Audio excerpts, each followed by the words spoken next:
साहब 21 तारीख को सरकार ने एक आदेश निकाला। पूरी दुनिया जिस दिन दिवाली का पर्व बना रही थी, हम लोगों के लिए सरकार ने दिवाली के दिन जो हमारे इस रेगिस्तान की पीठ पर खंजर थोपा है, जिसकी कल्पना इस आजाद भारत में तो क्या, आजाद भारत से पहले भी किसी भी तरह के राज्य में कोई भी नहीं कर सकता था। दिवाली वाले दिन 21 तारीख को छुट्टी के दिन आदेश निकाला गया है, सरकार ने लगा दी। ये टाके है क्या? ये टाके सिर्फ एक पक्का निर्माण नहीं है, ये टाके हम लोगों की जीवन रेखा है, इस थार की, इस रेगिस्तान की। क्या कुतर्क दिया गया? किन टाकों के मार्फत से कृषि पौंड की श्रेणी के अंदर ये टाके नहीं आते हैं। ये टाके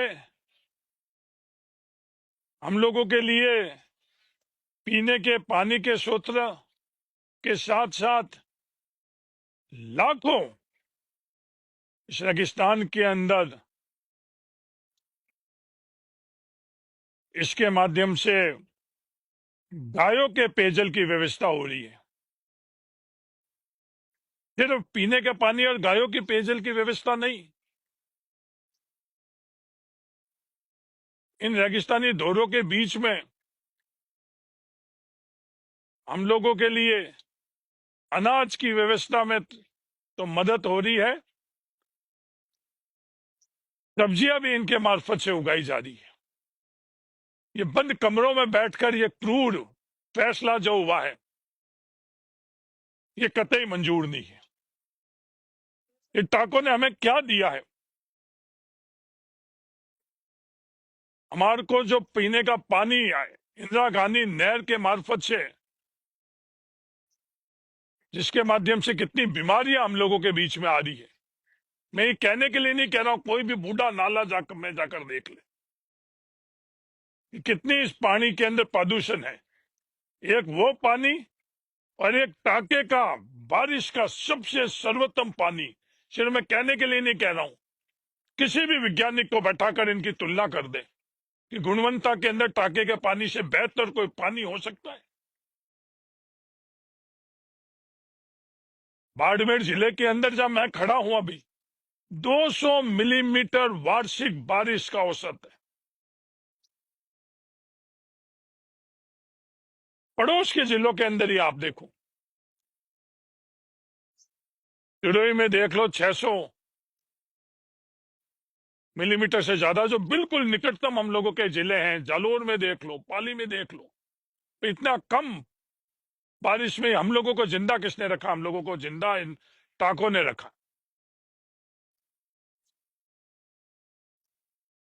कोई भी वैज्ञानिक आधार देख लो, पिछले 10 वर्षों में बाड़मेर जिले के अंदर ह्यूमिडिटी, हवा में नमी कितने प्रतिशत बढ़ी है? 25% बढ़ी या नहीं बढ़ी, इसमें किसकी देन है? कोई भी दुनिया का ऐसा उदाहरण आप दे दो। ये टाके के माध्यम से 25% तक नमी बढ़ी, नमी बढ़ने से बारिश बढ़ी है, हरियाली बढ़ी है, पेड़ पौधे बढ़े। 3.5 लाख टाके नरेगा में पिछले सालों के अंदर बने हैं। 3 लाख रुपए की लागत के टाके नरेगा में निर्माण की व्यवस्था हुई है, जिसमें पिछले 5 वर्षों के अंदर 1.5 लाख टाके बने। इस सरकार की मंशा उस दिन ही पता चल गई थी जिस दिन इन टाकों की लागत 3 लाख की जगह 2 लाख करी। पिछले महीनों के अंदर इन टाकों की लागत 3 लाख की जगह 2 लाख करी, और दिवाली के दिन हमारी पीठ पर खंजर थोपते हुए, रेगिस्तान की पीठ पर खंजर थोपते हुए टाकों के ऊपर पाबंदी लगाई गई। मैं ही नहीं, बिहार के हर व्यक्ति को इससे फैसले का पुरजोर विरोध करना चाहिए, जिस प्रकार से हम कर सके। बैठे मैं नरेंद्र मोदी जी से निवेदन करना चाहता हूं, मोदी जी, क्या ये आपका मॉडल है? ये दुनिया के अंदर सबसे सफलतम मॉडल है टाके। इजराइल जो लाखों करोड़ रुपए खर्च कर कर अपनी प्रशंसा कर रही है, उससे बेहतरीन मॉडल ये टाके, और इन टाकों के ऊपर आपने पाबंदी लगाई है। मैं अभी जाकर भारत सरकार जिन्होंने पाबंदी लगाई उनके अधिकारियों के पास जाकर इसकी पैरवी करूंगा, उनको समझाऊंगा कि धरातल पर आकर आप देखो ये टाके हम लोगों के लिए क्या है। इन टाकों की गुणवत्ता की जांच करवा दो, मैं दावे के साथ कह सकता हूं सरकारी निर्माण के अंदर नहीं हो सकता है। मैं चुनौती देता हूं मोदी जी,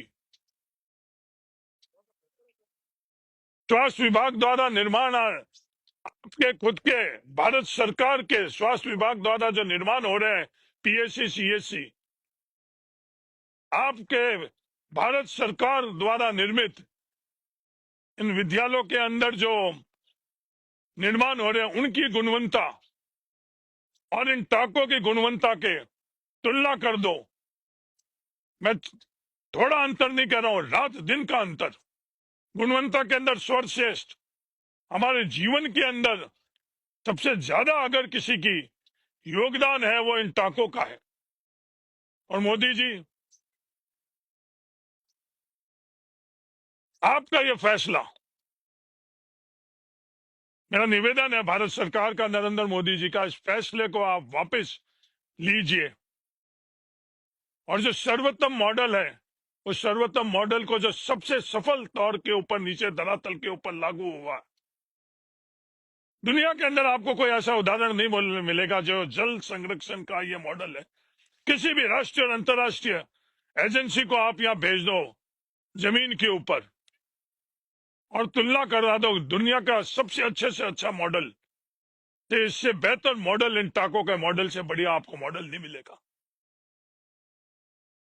आपको बुलाकर और प्रोत्साहन देना चाहिए था, पुरस्कार देना चाहिए, तो प्रोत्साहन और पुरस्कार की जगह आपने ये सजा क्यों दी, ये समझ से परे है। मेरे एक दफे और निवेदन है नरेंद्र मोदी जी, भारत सरकार को, कि ये क्रूर फैसला आप वापस लो। और मैं थार के लोगों से निवेदन है कि ये राजनीतिक लड़ाई नहीं है, ये कोई प्रशासनिक लड़ाई नहीं है, ये अपने जीवन रेखा जो है, बहुत आयोजन करते हैं, जय गौ माता के माध्यम से नारे लगाते हैं, गायों के लिए बहुत करते हैं, पर इन टाकों ने हमारे गायों के लिए क्या योगदान किया, मैं दुनिया को बताना चाहता हूं कि आकर आप देखो। या